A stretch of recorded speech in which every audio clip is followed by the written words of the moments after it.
31 chapter आपको पढ़ने और बड़ा ही ईमानदारी पूर्वक आपको पढ़ना पड़ेगा। अगर आप थोड़ा सा भी इधर बेईमानी करते हो तो 4 महीने वाला सिस्टम वो साल भर में जा सकता है, हो सकता है नेक्स्ट वैकेंसी के लिए चला जाए, तो इस बात का ध्यान रखिएगा।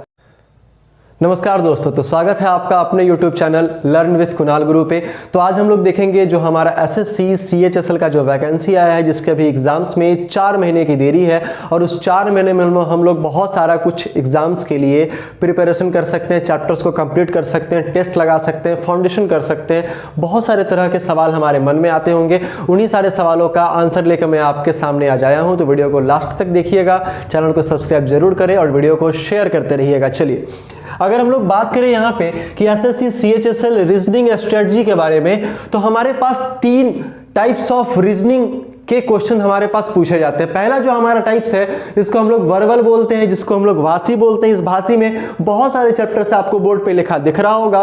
दूसरा हमारा नॉन वर्बल होता है, जिसमें आपके आभासी आते हैं, जिसको हम लोग बिना भाषा के समझते हैं, बिना भाषा के बनाते हैं। वैसे चीजों को हम लोग क्या बोलते हैं, नॉन वर्बल बोलते हैं। और फिर लास्ट में हमारा एनालिटिकल आता है, जो एकदम भूत की तरह आता है और सोचता है कैसे भी बच्चों को फंसाया जाए, है ना, इसको क्वेश्चंस बनाने ना दिया जाए। तो उन सारे बातों पे आज हम चर्चा करेंगे। अच्छा, इसके हम पैटर्न के बारे में भी चर्चा करेंगे। पैटर्न आपको बोर्ड पे दिख रहा होगा कि क्या एग्जामिनेशन का पैटर्न है ना, Tier 1, Tier 2 और आपका क्वालिफिकेशन क्या ढूंढता है, कितने नंबर के हमारे पास प्रश्न होते हैं। सबसे पहले हम लोग यहाँ पे देखेंगे कि वर्बल में आपका क्या होता है कि एक सीरीज से क्वेश्चन रहता है। अब देखो बाबू, ये सीरीज वाला जो क्वेश्चन है ना, इसमें भी 2 तरीके के हमारे पास क्वेश्चन आते हैं। पहला क्या कि फाइंड नेक्स्ट, मतलब अगला वाला टर्म हम लोगों को ज्ञात करना पड़ता है। और दूसरा क्या होता है, रॉन्ग टर्म हम लोगों को ज्ञात करना होता है, मतलब गलत पद निकालना। सीरीज अगर आप लोग पढ़े होंगे तो आपको पता होगा कि एक हमारा अगला वाला टर्म पता करना होता है और एक जो उसमें गलत पद है उसको क्या फाइंड आउट करना होता है। तो ये 2 चीज हम लोगों को सीरीज में पढ़ना पड़ेगा। मिसिंग नंबर के बारे में बात करें, मिसिंग नंबर को हम लोग लुप्त संख्या कैसे ज्ञात करें ये भी कह सकते हैं, या फिर फाइंड आउट मिसिंग 1 के नाम से भी हम लोग क्या कर सकते हैं, जान सकते हैं। ठीक है, फिर हमारा इसमें जो मिसिंग नंबर में होता है कि आपका एक बॉक्स बना रहेगा, उस बॉक्स के हिसाब से आपके पास 3-4 नंबर दिए जाएंगे बॉक्स में, और उसमें से एक नंबर आपका गायब रहेगा, उसी को हम लोग कहते हैं मिसिंग नंबर। ठीक है, क्लासिफिकेशन के बारे में बात की जाए तो इससे भी क्वेश्चंस हमारे पास 1 से 2 क्वेश्चंस रहते हैं। अच्छा, मिसिंग नंबर पे हमारा जो क्वेश्चंस रहता है वो 2, 3, 4 कुछ भी क्वेश्चंस हो सकता है। हम लोगों का रिस्पॉन्सिबिलिटी क्या है, समझ इसी में है कि हम लोग सारे के सारे चैप्टर्स को क्या करें, अच्छे तरीके से बनाकर कंप्लीट करते चले। ठीक है, फिर हमारा मैट्रिक्स होता है। ये 3-4 जो चैप्टर है ना, वो एक दिन के 1-1 घंटे के चैप्टर है। मैट्रिक्स भी आपको मैं पढ़ाऊंगा बोर्ड पे, और कुछ इसमें से कुछ चैप्टर्स का आपका वीडियो अवेलेबल है इसी चैनल पे, तो जाके आप प्लेलिस्ट सर्च करके आप देख सकते हैं, कोई परेशानी नहीं होगा। ठीक है, काउंटिंग फिगर का मैंने भी आपको वीडियो बताया है, मैंने बहुत अच्छे से अपलोड करके रखा है अपने चैनल पे, तो वो भी वीडियो आप जाके वॉच कर सकते हैं। अच्छा, काउंटिंग फिगर में क्या क्या पूछ सकता है आपका, तो काउंटिंग फिगर में आपका पूछेगा स्क्वायर काउंट करना, रेक्टेंगल काउंट करना, है ना, फिर आपका सर्कल काउंट करना, ये सारी चीजें यहाँ पे पूछता है ना। तो बहुत सारी चीजें इसमें, ये इससे आपका 1 से 2 नंबर तक का क्वेश्चन उसमें रहता है। ठीक है, तीसरा क्यूब आपका, पिछले कई एग्जाम से तो क्यूब आपका नहीं पूछ रहा, घन तो आपका नहीं पूछ रहा है, लेकिन फिर भी हम इस चीज को पढ़ लेंगे बहुत अच्छे तरीके से। अच्छा, उसके बाद आपका डाइस जो है, पासा जिसको कहते हैं, उस पासा पे मैंने एक वीडियो बना के रखा है, वो वीडियो जाकर देख लो। सबका लिंक आपको आपके डिस्क्रिप्शन में मिल जाएगा, है ना, वहां से आप देख सकते हो। यहां से भी 1 नंबर का क्वेश्चन रहता है मेरे भाई। ठीक है, दूसरा हमारा क्लॉक और कैलेंडर होता है। तो क्लॉक घड़ी और फिर आपका कैलेंडर जिसको हम लोग पंचांग कहते हैं, इस दोनों से क्वेश्चन आपका 1-1 नंबर का हो सकता है। हालांकि क्लॉक से भी क्वेश्चन पिछले वाले एग्जाम में ज्यादा देखने को नहीं मिले थे, मतलब था ही नहीं लगभग, है ना। उसके बाद कैलेंडर से तो क्वेश्चन था हमारे पास।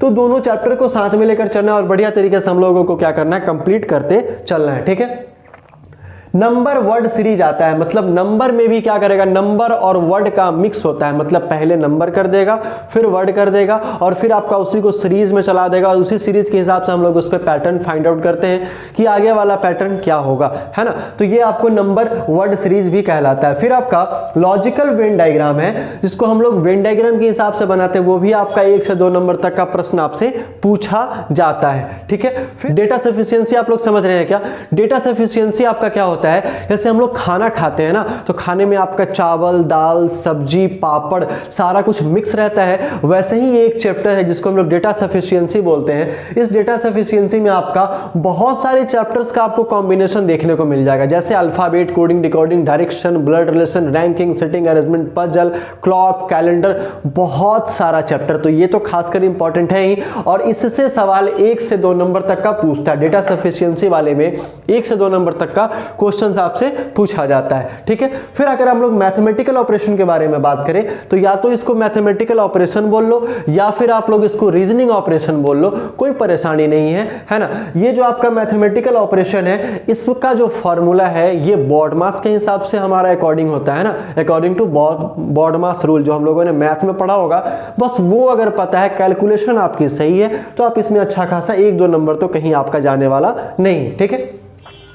रैंकिंग एंड कंपैरिजन जो आपका चैप्टर है, मतलब क्रम स्थान आपको देखना है। ये एक ऐसा चैप्टर है ना जिसमें आपको सिर्फ उसका फॉर्मूला पुट करना है और आंसर आपका निकल के चला आएगा, है ना। ये बहुत ही आसान चैप्टर है, बस आपको मैं पढ़ाऊंगा या फिर मैंने पढ़ाया है, वो सारा का सारा वीडियो आपको प्लेलिस्ट में मिल जाएगा, ठीक है, जाके सर्च कर सकते हो। फिर आपका आ गया ब्लड रिलेशन, जिसको हम लोग कहते हैं खूनी खेल। खूनी खेल कहते हैं, ब्लड रिलेशन में बहुत इंपॉर्टेंट क्वेश्चन हमारा पूछा जाता है। और देखो हर एक चैप्टर के आपके पास बहुत सारे टाइप्स ऑफ क्वेश्चंस होते हैं। जैसे एक आपका चैप्टर हो गया, हम लोग अगर ब्लड रिलेशन के बारे में बात कर लेते हैं तो ब्लड रिलेशन में भी है कि एक आता है पॉइंटिंग अ पर्सन, मतलब किसी आदमी की ओर इशारा करके बताना कि वो मेरा क्या लगेगा। दूसरा क्या होता है आपका लैंग्वेज पे आधारित प्रश्न होता है, जैसे ए बी का भाई है, बी सी की बहन है, डी जो है वो एफ का पिता है ना। तो ऐसे रिलेशन हम लोगों को निकालना होता है, तो ये भी टाइप होता है, 2 अलग टाइप हो गया। फिर एक आपका आता है कोडेड ब्लड रिलेशन, है ना, जिसको कोड किया जाता है किसी सिंबल के हिसाब से। तो वो सारी चीज़ों के बारे में हम लोग ध्यान करेंगे और बताएंगे कि कौन सा टाइप्स ज़्यादा पढ़ना इंपॉर्टेंट है आपके एग्जाम्स के लिए, है ना। तो 4 महीना है बाबू, डेली हमारा वीडियो 7 बजे से आता है। इस चीज़ को बिल्कुल ना भूलना, बिल्कुल मिस ना करना, जिसमें आपका सारा का सारा फाउंडेशन धीरे धीरे धीरे धीरे कंप्लीट होता चला जाएगा, ठीक है। फिर सिटिंग अरेंजमेंट भी आपसे 2-3 नंबर का पूछेगा ही पूछेगा। तो सिटिंग अरेंजमेंट वाले में आपको ज़्यादा से ज़्यादा प्रैक्टिस करने की ज़रूरत है, ज़्यादा से ज़्यादा आपको प्रैक्टिस करने की ज़रूरत है। आप 1 प्रश्न 2 प्रश्न डेली बना सकते हैं, कोई परेशानी नहीं होगा, ठीक है। पजल वाला में भी मैंने बहुत सारा क्लासेस लिया है, तो पजल का भी आप क्वेश्चंस देख सकते हैं, बड़ा ही आसान है। बस एक बार समझ के तो देखो, एक बार क्लास करके तो देखो, फिर मजा आने वाला है। फिर आपका साइलो की बात करें, ये मैंने बहुत सारा वीडियो डाला है, ये भी देख लो। इसमें आपका 1 से 2 नंबर 3 नंबर तक का क्वेश्चंस आपसे पूछा जाता है साइलो से। अल्फाबेट 1 से 2 नंबर तक का, कोडिंग डिकोडिंग भी आपका 1 से 2 नंबर तक का। अरेंजमेंट ऑफ वर्ड्स आता है, इसको हम लोग अकॉर्डिंग टू डिक्शनरी, ऐसे भी कुछ आपके टाइप्स आते हैं जिसको हम लोग डिक्शनरी के हिसाब से देख के पता करते हैं कि सर ये ऐसे क्वेश्चंस बन सकता है, ये ऐसे बन सकता है। तो सबसे पहले किसी भी चैप्टर के स्टार्ट करने के बाद जो हमारा फर्स्ट प्रायोरिटी है वो है टाइप्स ऑफ क्वेश्चंस को ध्यान में रखना, टाइप्स ऑफ क्वेश्चंस के बारे में समझना, है ना। बात को समझ रहे हो। दूसरा क्या है हमारा, नॉन वर्बल सेक्टर आता है, पेपर कटिंग फोल्डिंग है, फिगर एनालॉगी है, फिर आपका फिगर क्लासिफिकेशन है, इमेज है, हिडन फिगर छुपा हुआ फिगर फाइंड आउट करना है, फिर आपका फिगर कंप्लीशन। ये सारे चैप्टर्स आपको नॉन वर्बल में मिलेंगे, इसको बनाना है और ज़्यादा नहीं 50-50 क्वेश्चन इन सारे चैप्टर्स अगर आप बना लेते हो तो ज़िंदगी में या फिर किसी भी एग्जामिनेशन में आपको कभी परेशानी नहीं होने वाला है। अगर हम लोग एनालिटिकल की बात करें, जिसको हम लोग बोलते हैं डिसीजन मेकिंग, मतलब विश्लेषणात्मक भी जिसको कहा जाता है, ठीक है, तो इसको हम लोग एनालिटिकल बोलते हैं। अब देखो एनालिटिकल मतलब क्या कि आपके पास डिसीजन लेने का कितना क्षमता है, कितने अच्छे तरीके से आप किसी बात को व्यक्त कर सकते हैं या फिर किसी बात का फाइनल डिसीजन मतलब निर्णय ले सकते हैं, ठीक है। तो ये आपका एजम्पशन मतलब स्टेटमेंट एंड एजम्पशन कह सकते हैं इसको, स्टेटमेंट एंड कंक्लूजन कह सकते हैं इसको, कॉज एंड इफेक्ट कह सकते हैं, कोर्स ऑफ एक्शन कह सकते हैं। एक और चैप्टर हमारा इसमें जोड़ के रखा है assertion and reason. Assertion and reason जो हमारा चैप्टर होता है, जिसको हम लोग कहते हैं अभिकथन और कारण कहते हैं। क्या कहते हैं? अभिकथन और कारण कहते हैं। तो ये भी आपका एक नया चैप्टर ऐड किया है और बहुत ही बेहतरीन तरीके से मैं आपको बताऊंगा कि इन सारे चैप्टर्स को विद इन 2 सेकेंड या फिर विदाउट पेन आप कैसे बनाओगे, ये मैं बहुत बढ़िया तरीके से बताने वाला हूं, ठीक है। अब ये तो खत्म हो गया, इतना सारा चैप्टर आपको पढ़ना है, आप ही काउंट करके देख लो कि टोटल यहाँ पे 20 हो गए, 20 और 6 26 हो जाएंगे, 26 के बाद 1 2 3 4 मतलब 4 और 5 31 चैप्टर आपको पढ़ने और बड़ा ही ईमानदारी पूर्वक आपको पढ़ना पड़ेगा। अगर आप थोड़ा सा भी इधर बेईमानी करते हो तो 4 महीने वाला सिस्टम वो साल भर में जा सकता है, हो सकता है नेक्स्ट वैकेंसी के लिए चला जाए, तो इस बात का ध्यान रखिएगा।